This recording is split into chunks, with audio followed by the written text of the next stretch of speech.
Greetings, gentlemen. Ever pondered which book might revolutionize your connections with others and bolster your interpersonal communication? Let's delve into the 5 Love Languages by Gary Chapman. This isn't just for couples, but for anyone wishing to enhance their relationships with friends, colleagues, and acquaintances. Let me spark your curiosity with a scenario.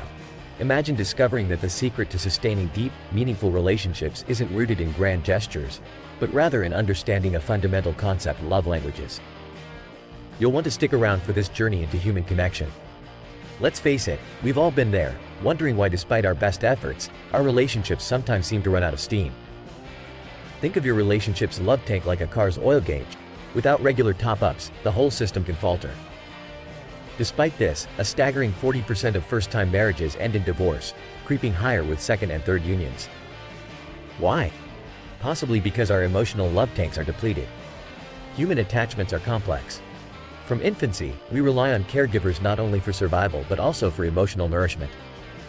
So where do we get off track? Perhaps our interpretation of romance is skewed by fiction instead of fact. Falling in love and sustaining love are two distinct beasts. In Chapman's eyes, the intoxicating, whirlwind phase of being in love doesn't equate to true, enduring love. It's neither a conscious choice nor does it require effort and personal growth elements that define real love. As the initial lust wanes, you're left questioning what's gone wrong, but that's because infatuation is temporary while love is an ongoing commitment.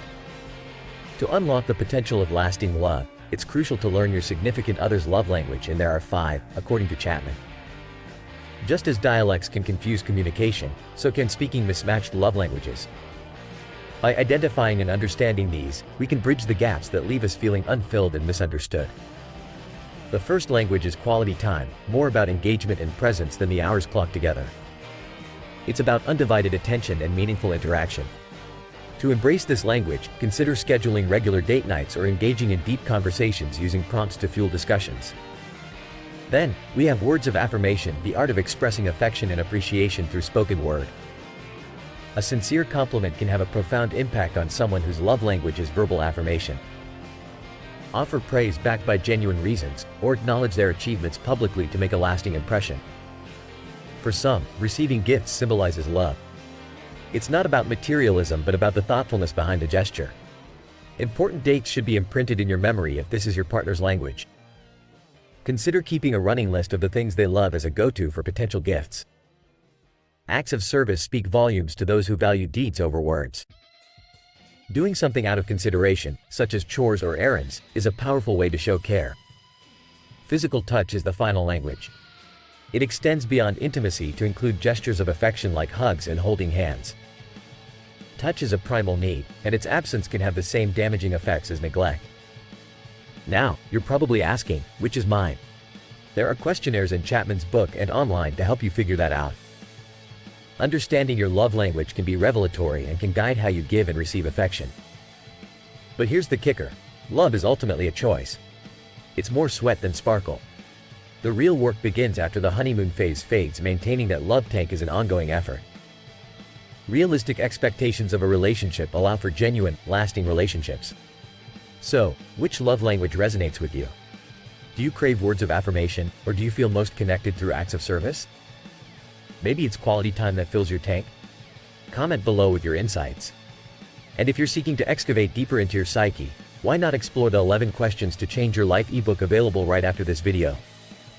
Dive in, gentlemen, and enrich your approach to life. As we approach the end of this exploration, always remember, relationships are as much about giving as they are about receiving. Join me next week for more insights. The topic might be a surprise. If you've gleaned valuable nuggets from this talk, consider showing appreciation with a tip, which you can find linked below.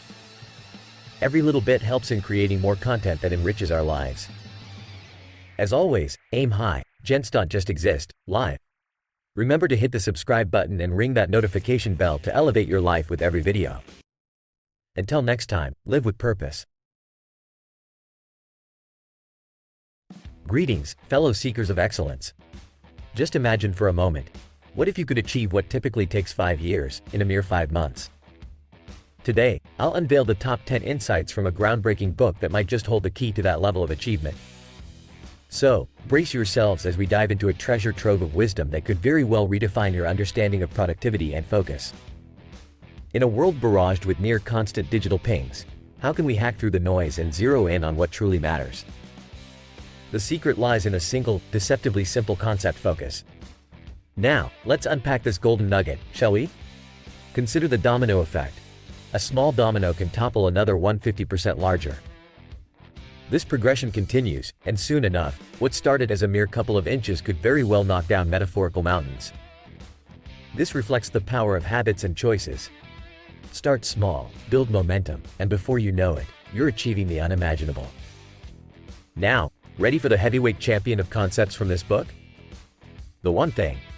Look at any juggernaut of success, be it Google, Starbucks, or KF Can, you'll find their fame and fortune hinging on one singular focus. Even superheroes and sports legends remind us that mastery requires a laser-like concentration on your craft, no chasing after two rabbits. But beware, there are myths that threaten to derail even the most disciplined among us. The myth of multitasking, for instance, it's a productivity facade. It's proven that toggling between tasks can cost you a whopping 28% of your workday. And don't be fooled, willpower isn't infinite. Like any muscle, it tires. That's why tackling your most crucial tasks when your energy is at its peak is paramount. Here's a tip that could be a genuine game changer: embrace the 80-20 principle. Merely a fraction of your efforts usually yield the lion's share of your outcomes. Prioritize ruthlessly. Now, let's take it a notch higher: rubber balls and glass balls. Yes, work matters, but it's the rubber ball.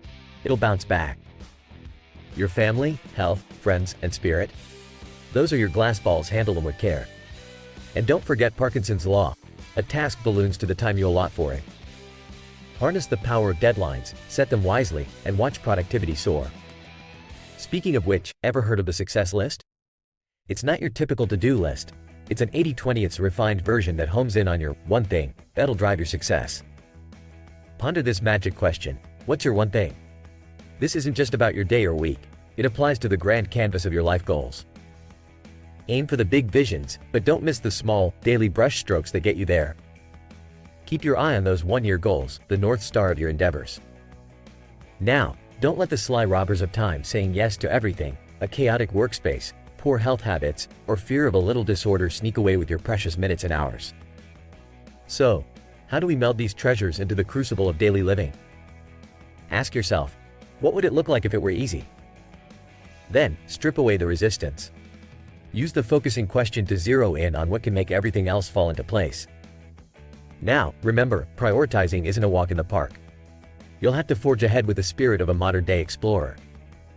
It's about the strengthened resolve and the courage to give an unwavering no to distractions. And to all you diligent souls who have stayed with me, burning with a desire for elevation and success, the time to act is now. Dare to ask yourself what one thing you'll change or implement as a result of our journey today.